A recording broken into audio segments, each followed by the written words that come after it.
의뢰인의 행복만 생각합니다.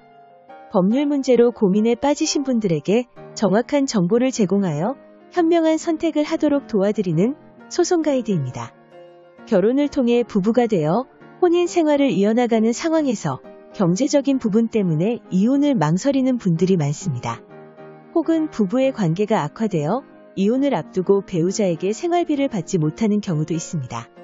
이러한 상황이라면 이혼을 청구하기 전에 부양료 청구 소송을 먼저 제기해 볼 수 있습니다.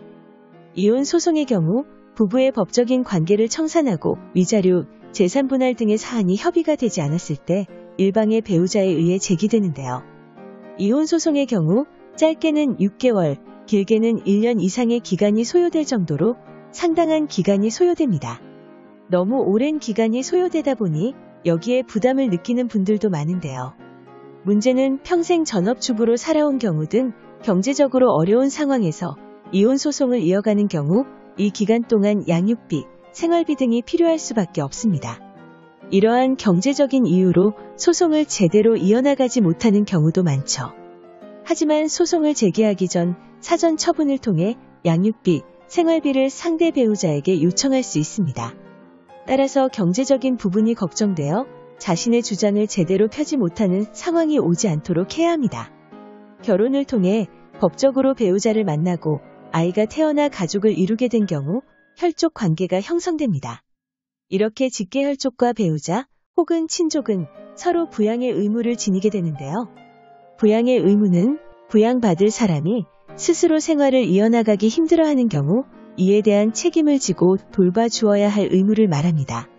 부양의 의무는 생활유지, 생활보조로 나누어지게 되는데요.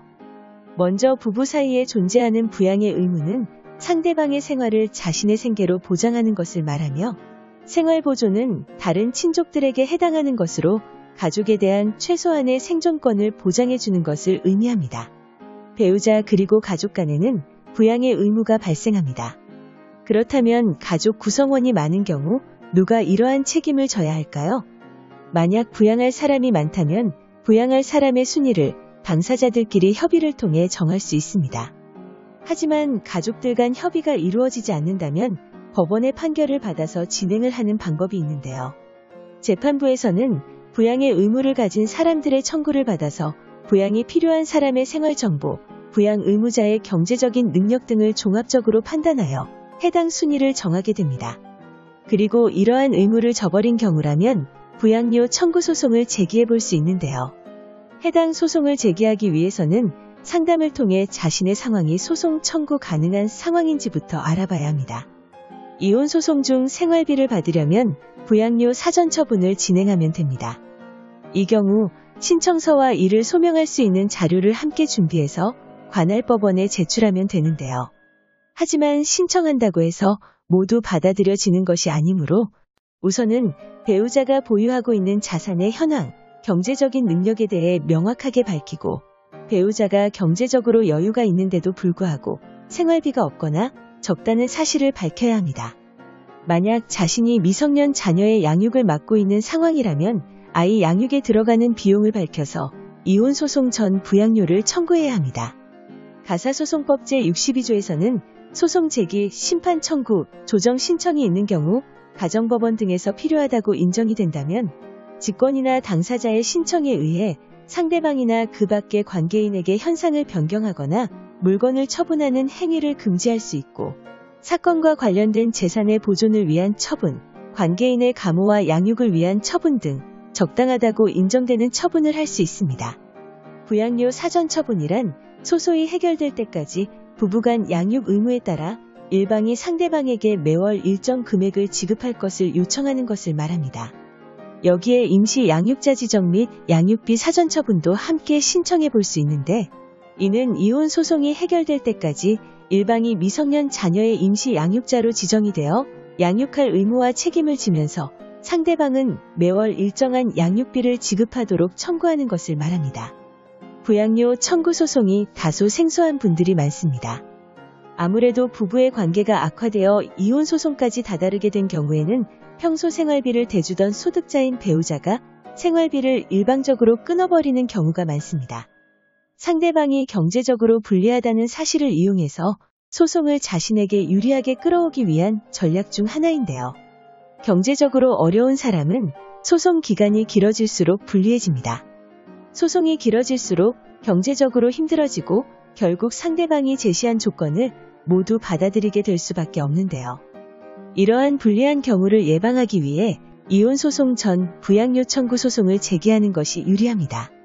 이혼 소송에서 경제적으로 불리한 경우를 겪는 사람은 대부분 전업주부입니다. 그런데 경제적인 소득이 없거나 적다고 하더라도 그간 가족들을 위해 희생을 한 대가가 이런 상황이라면 억울할 수밖에 없는데요. 물론 재산분할 시에는 전업주부라고 하더라도 가사, 육아 등에 대한 기여도가 인정되기는 합니다. 하지만 소송 중 생활비, 양육비 등의 경제적인 불리함으로 인해 자신이 원하지 않는 방향으로 흘러서는 안 되는데요. 이러한 분들을 위해 부양료 청구 소송을 활용할 수 있도록 도움을 드리고 있습니다. 이혼 소송에서는 다양한 문제들을 다룹니다. 부부의 관계 청산은 물론 위자료, 재산분할 등인데요. 소송에서 다뤄지는 사안들이 당사자 개개인에게 중요하게 작용하다 보니 소송 기간 역시 오래 소요됩니다. 소송 기간이 길어진다면 부양료에 대한 청구를 해서 동등한 위치에서 소송이 이루어지도록 해야 하는데요. 이를 통해 어떠한 불리한 상황에서도 자신의 상황에 맞는 대책을 마련하여 대응할 수 있습니다. 변호사와 함께 찬찬히 검토해보고 대응해보세요. 그럼 이혼 소송 전 부양료 청구 소송을 제기한다면 어느 정도를 받을 수 있나요? 각 가정마다 배우자의 경제력이나 상황이 다릅니다. 그렇기 때문에 부양료 청구 소송을 제기할 경우 원고, 피고의 상황에 따라 결과 역시 달라지는데요.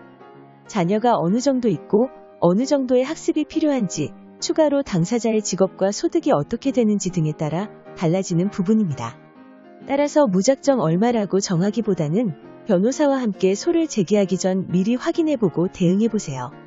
그리고 확실하게 판단할 수 있는 자료를 준비하여 대처를 해야 합니다. 이혼 소송 기간 동안 자신의 생활을 보장받기 위해서는 부양료 청구 소송을 제기해볼 수 있는데요. 소송 전부터 상대 배우자에게 생활비, 양육비를 받지 못한 경우 바로 사전처분을 통해 부양료 청구를 하면 됩니다. 그리고 법원에서는 변론 기일을 비공개로 하고 사전처분 결정을 내려주는데요. 부양료의 경우 당사자의 생계가 달려있는 만큼 법원에서도 신속하게 결정을 내려주는 경향이 있습니다.